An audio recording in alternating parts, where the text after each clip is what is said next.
Hello, everybody, and welcome back. For this episode, I will be doing episode 2 of Lycoris Recoil. Um, I know my episode 1 reaction wasn't exactly the most interactive or energetic, but I hope to work on that for this one. I mean, I can't make any promises, but I will try to not internalize my reactions as much as I did last time. But on that note, I'm looking forward to seeing how this episode develops the storyline and see where things go. See you there.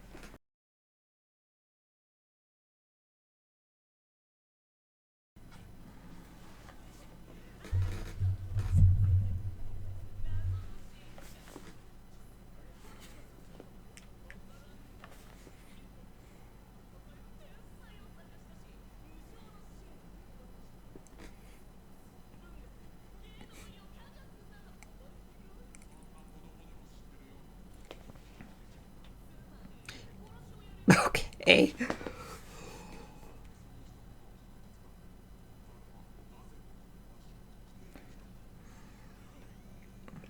Ah. Okay, so this is apparently the guy that they were supposed to. That I guess the bad guy took out last time.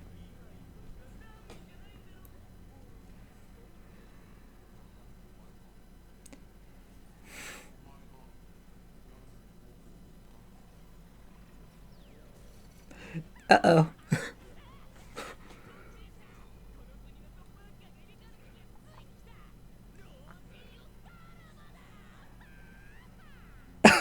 Okay. I take it we have a habit of starting off in her apartment. Although I'm not thinking this is.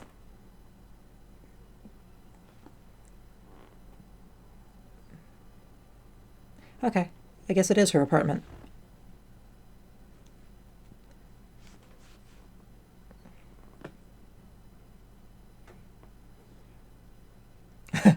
Oh.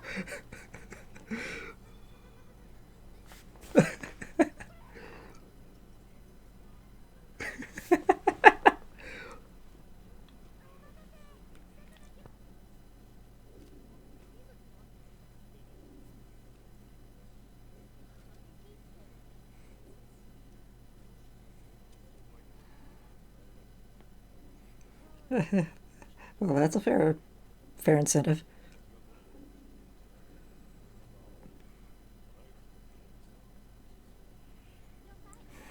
Hmm.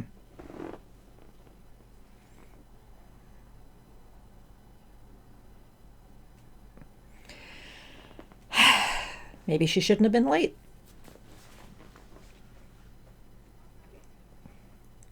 Oh, good. They got her some food.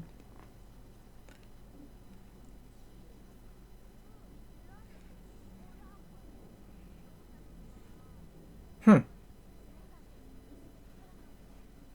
I don't think it's going to be quite that.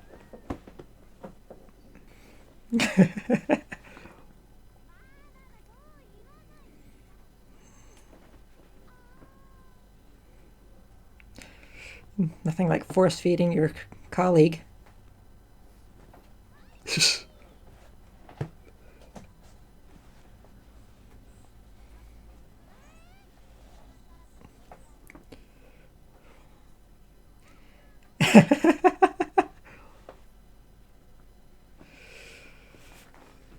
That seems to be a habit with her.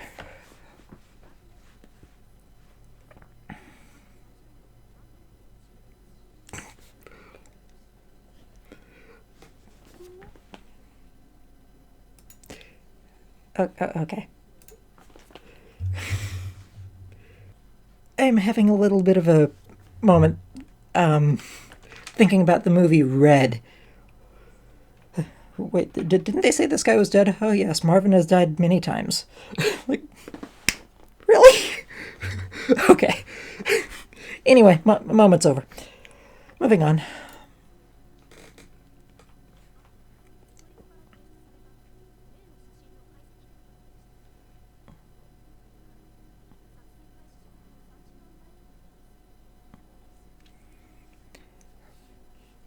Oh boy.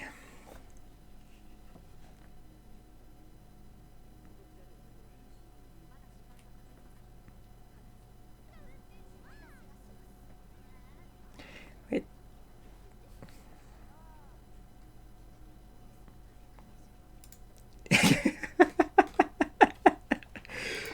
Wow.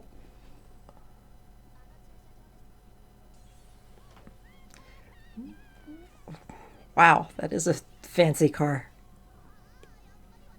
They're probably going to destroy it.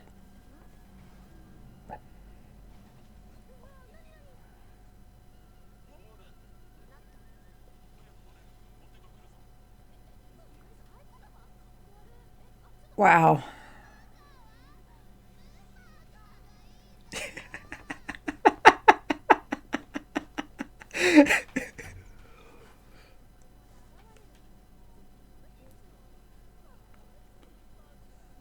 She's going to get fixated on that, isn't she? Hmm.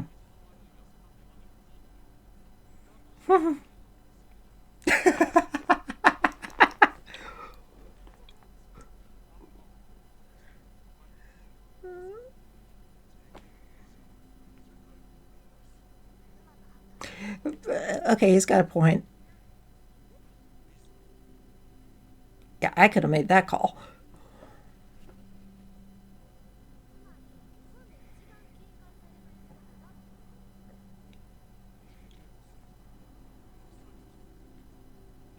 Yeah, that sounds about right.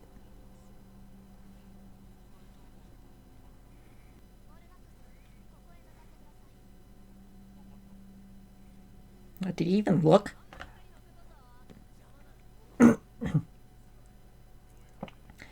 Uh,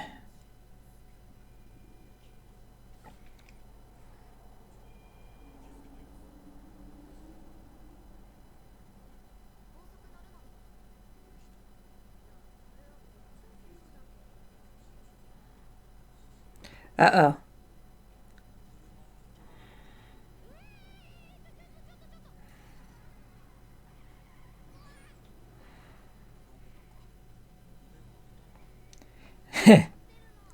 Must be the other hacker.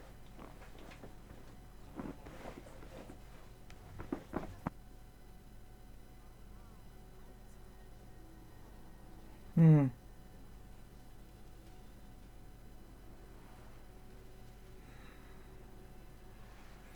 So that's how he's tracking him, at least.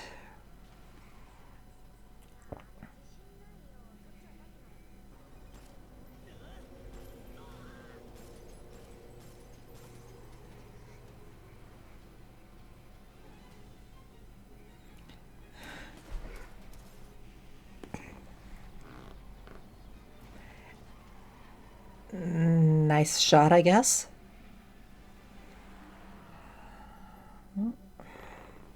Seriously.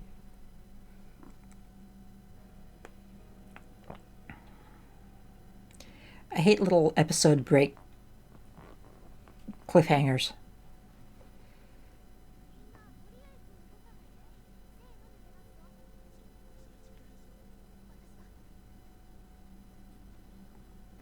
Okay.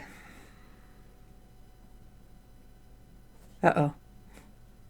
That looks like the strike team.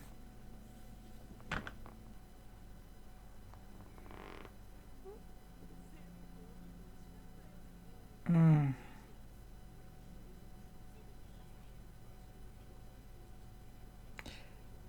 Why am I thinking that the uh-oh. What is that? An armored suitcase?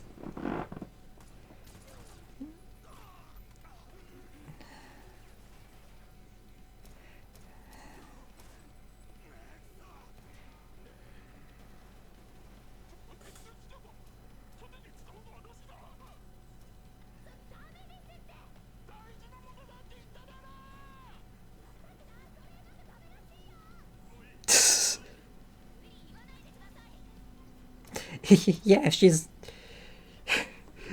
being held down, she can't exactly move now, can she?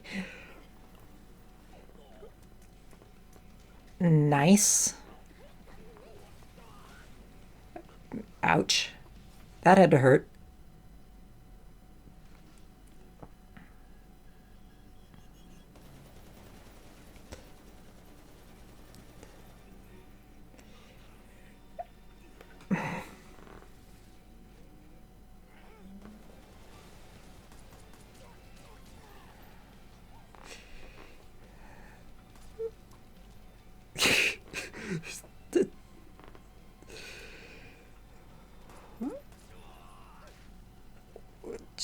Jeez Louise.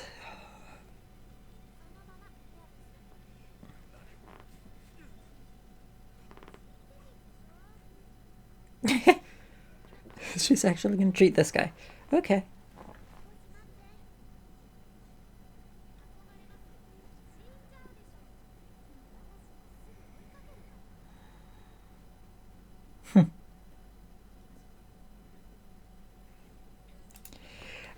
I mean, at least she uses non-lethal rounds.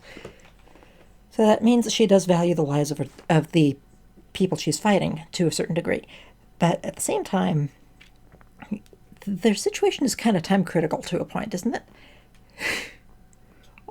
But I will say one thing.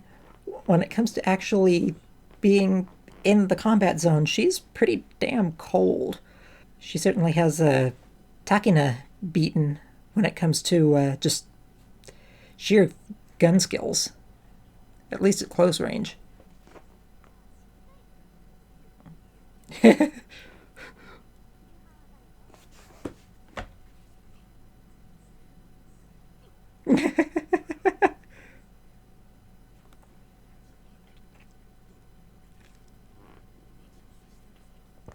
Of course.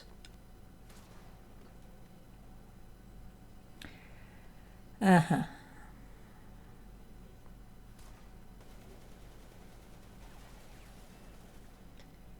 Overkill. Well, crap.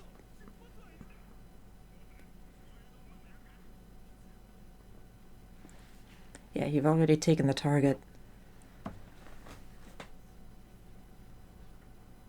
Why am I thinking...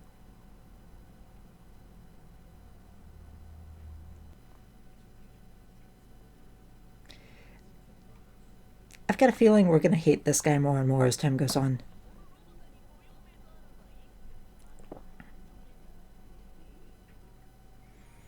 Why am I thinking this is going to be a dupe?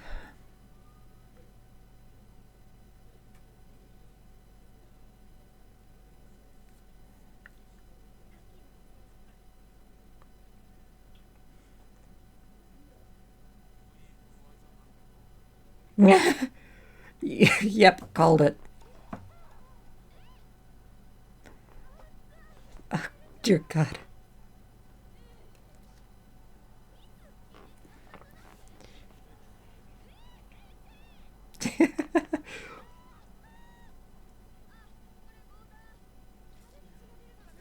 Oh, God.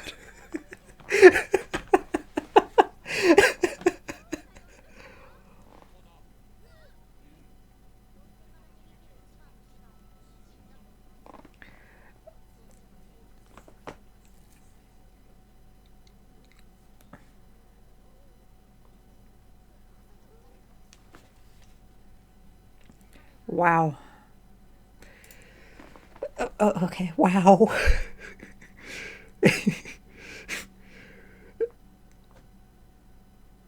Okay, so apparently that suitcase was armored, and for good reason. Oh boy, okay. Okay.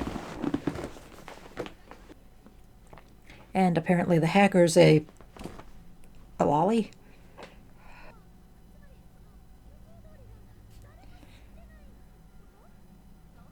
Awesome. Wow.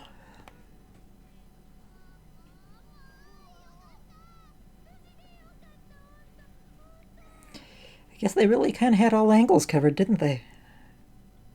Not that that was a bad thing.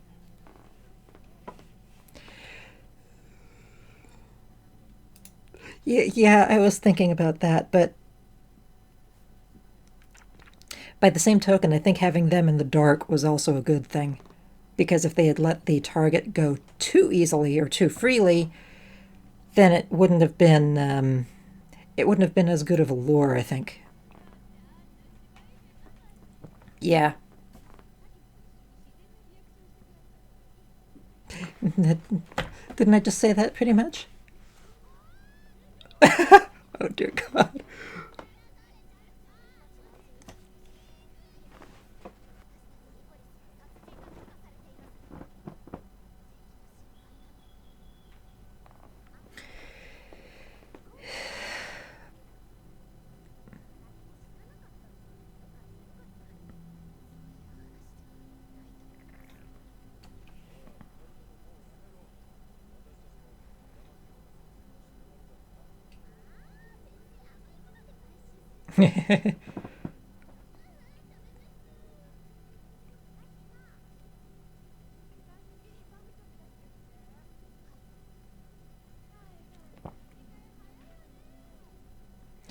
Yeah, she does seem to be good at that. And I guess she's staying there.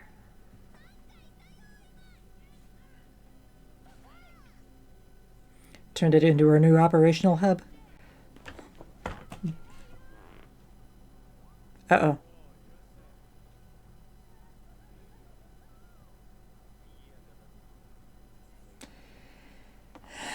Yeah. Probably because they're close to a lot of his operations.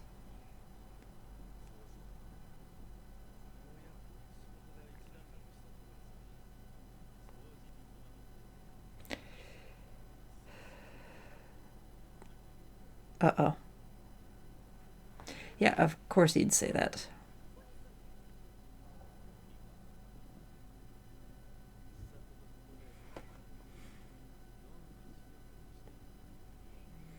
Uh huh. Why do I think he's going to start asking too many questions?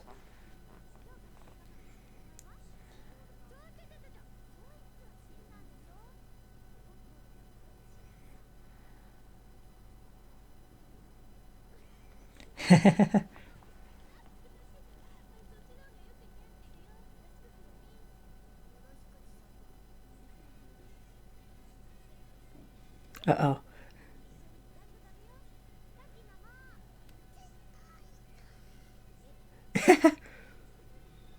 Nice.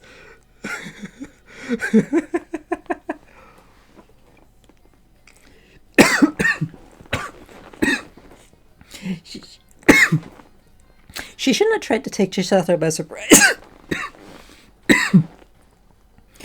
I hate it when I swallow wrong and try to laugh at the same time. Okay, so I just finished episode 2 of Lycoris Recoil, and I'm not entirely sure that I answered any of the questions. Of course, we're still early in the series, but now I'm wanting to know. I'm really wanting to know who this Yoshi guy is, or whatever the hell his name is in the English dub. But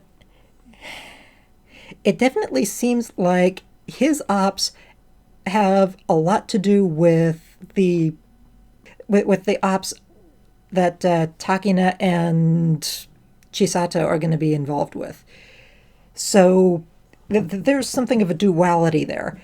And of course, I get the impression that he is also getting involved with them directly because he's seen them operating as Lycoris, and maybe he's just trying to get inside info by visiting on a regular basis. I don't know.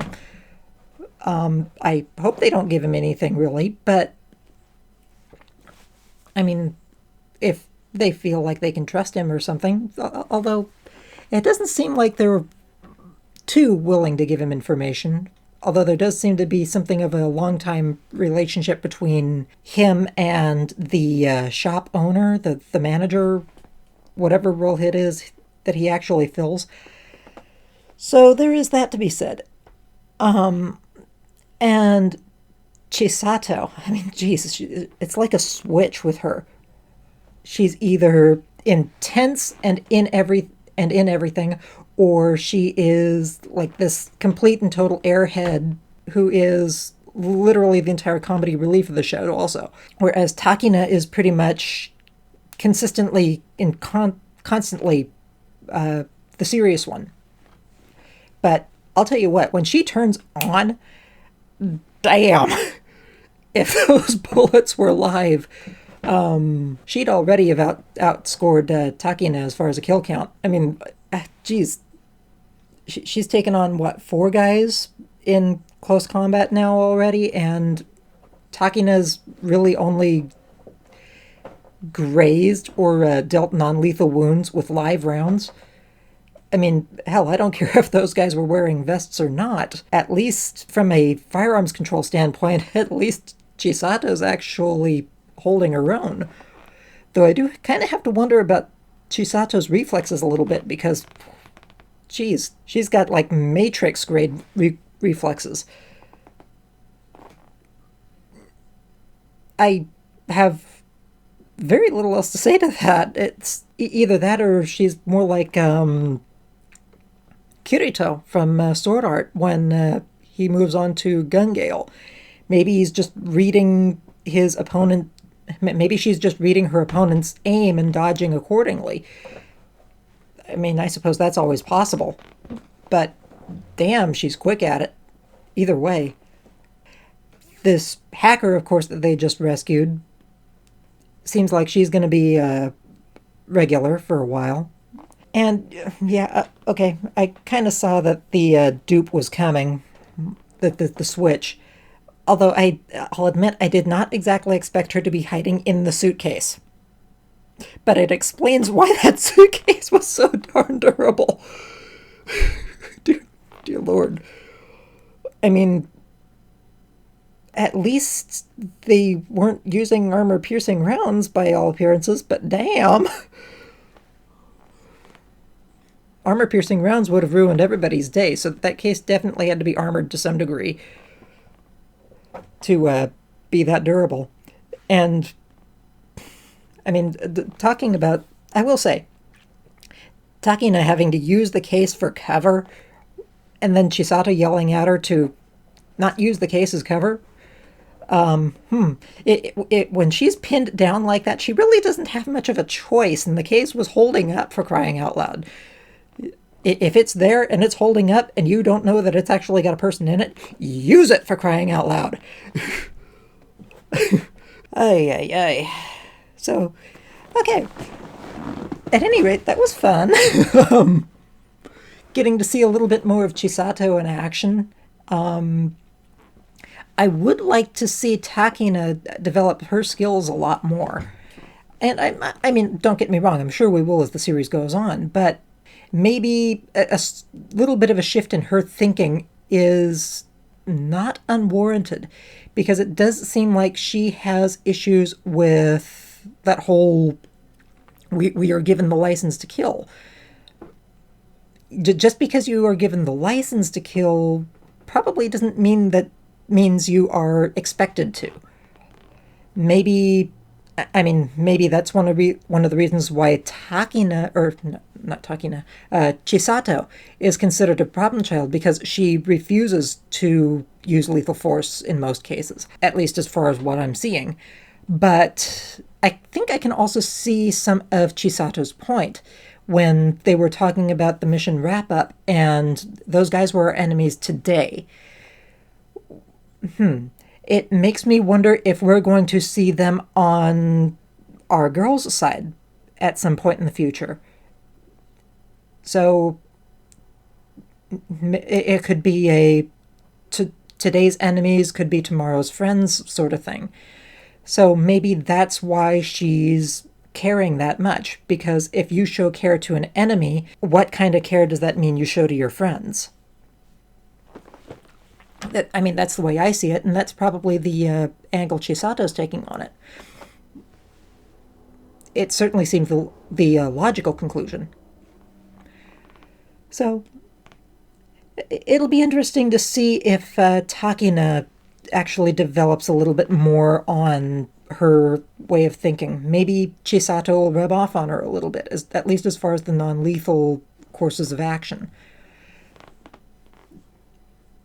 Please don't spoil it if you've watched it before me, please don't spoil it if you've watched it already and are a fan of the series, just enjoying watching me go through it now. But I do think that's definitely seems to be a direction that Takina's character can develop, and probably the way the series will go. I can speculate on that, can't I? I mean, even just 2 episodes in, why not? But it does seem like it would be the fair course of action, the fair direction to go from here. Well, I mean, I'll see. But anyway, it definitely seems to be an enjoyable series so far, and I'm looking forward to moving forward. And of course, there's all the comedy that seems to surround Chisato, which I'm definitely enjoying. The action scenes are definitely intense when, especially when Chisato steps forward and starts shooting. I mean, geez, like I said, it's a switch for her. She goes from this lighthearted and caring airhead to she's right there. She's laser vision, for crying out loud. Bam. It's almost like when David Tennant played Doctor Who. I mean, my God, he could go from lighthearted and funny to dark and intense at the drop of a hat. That's the kind of character switch we're talking about here with Chisato, it seems. And I actually like that sort of a character dynamic. Now, don't get me wrong. I enjoy all kinds of character dynamics within reason. But I do like characters or actors that can make incredibly intense personality switches at a snap, at the drop of a hat. It makes for a really dynamic and unpredictable character because you don't know what's going to make them flip. So there is that to be said. And I do think maybe Takina could rub off a little bit on Chisato-san. I don't think that's as important, though, as maybe Chisato rubbing off a little bit on Takina. I mean, Takina could definitely use to lighten up. But I don't know. I do feel like Chisato could use to be like a tiny skosh more serious here and there. But then again, she's also more experienced. She's been in the business a lot longer, it seems. So maybe she's got her reasons. I mean, we still haven't heard anything about the whole tower incident that Chisato was involved in. Maybe that could be an entire background story part for why Chisato is the way she is. I'm still holding out for that explanation. And, you know, they mentioned it at the first episode. So, of course, something that seems like it's going to be that big, it'll probably get left until, like, almost near the end of the series. That seems to be the way most animes love to go. So, I'm going to hold out, but I hope that the longer they hold it out, the more, I guess I could say, the more climactic the reveal will be. It really should not have taken me that long to find that word. But anyway, I suppose I shall go ahead and let everybody go. I'm thinking I might do at least one more episode, at least as far as recording goes tonight. No guarantee as far as when I'm actually going to get these up. In fact, I'm already talking about this, and I haven't even uploaded the second episode yet. But I mean, it's not going to be that way from your viewpoint, as far as my viewers, but yeah, okay.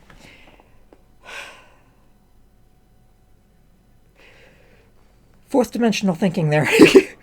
Anyway, I will go ahead and let everybody go for this video, and I will catch you all next time. Have a good one, folks. Take care out there, and for those of you who are gaming, happy hunting.